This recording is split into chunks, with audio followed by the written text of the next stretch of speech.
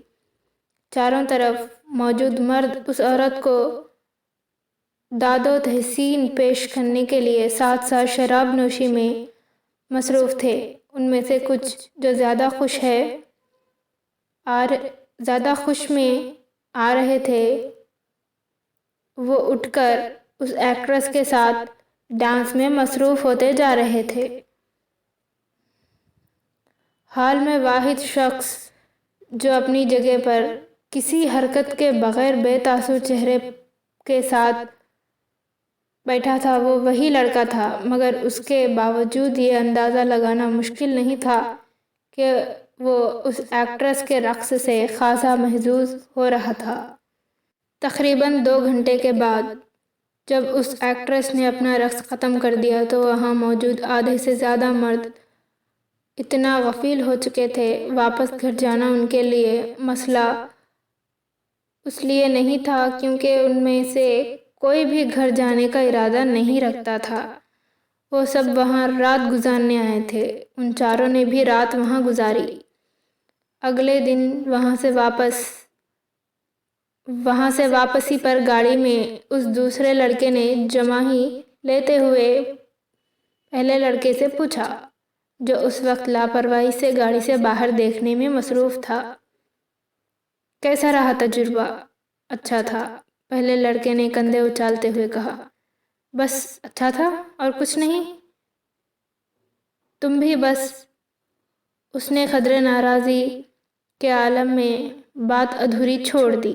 کبھار جانے کے لیے اچھی جگہ ہے، اس کے علاوہ اور کیا کہہ سکتا ہوں؟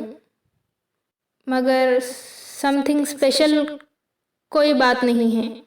میری گرل فرینڈ اس لڑکے سے بہتر ہے جس کے ساتھ میں نے رات گزاری ہے، اس لڑکے نے دو ٹوک انداز میں کہا۔ ڈائننگ ٹیبل پر ہاشم مبین کی پوری فیملی موجود تھی۔ کھانا کھاتے ہوئے وہ سب آپس میں خوش گپوں میں بھی مصروف تھے۔